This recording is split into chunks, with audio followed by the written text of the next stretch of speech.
We all have our differences, different looks, different ideas, different religions, different skin colors. Kathryn Stockett explores these differences throughout her book, The Help. This uplifting story is about an extraordinary white woman, Skeeter Felon, who's living in the height of racism. Jackson, Mississippi, 1962.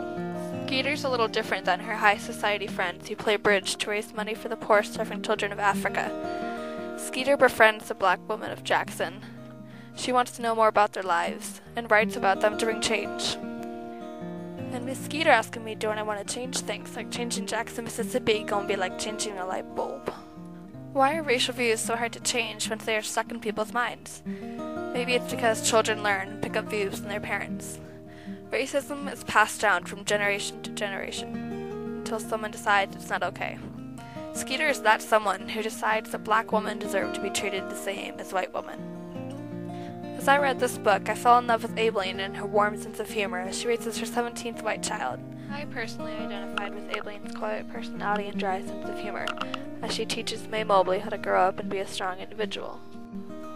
Come meet Minnie and her sassy personality. She struggles with domestic abuse, but perseveres to inner strength.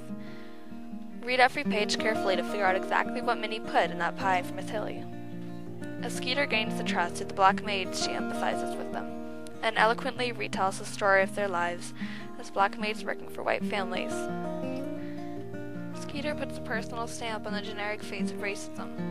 The more I got to know Minnie, Aileen, and Skeeter, the more I cheered for their victories, both personally and professionally, as I read the book.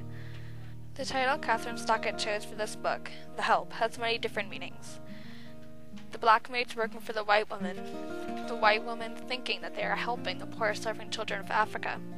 And finally, the name of the book, Skeeter and the Maids' Right.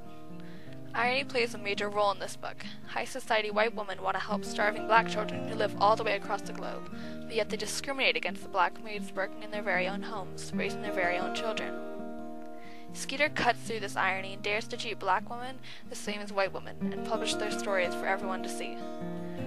The Help will transport you back to an unstable part of American history, a time of riots, civil rights, segregation, and a search for equal rights. Kathryn Stockett gives us a personalized real-life history lesson woven into the lives of Aileen, Minnie, and Skeeter.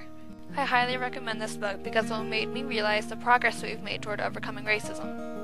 In just 50 short years, we've gone from having separate bathrooms for black and white people to electing our first black president, Barack Obama.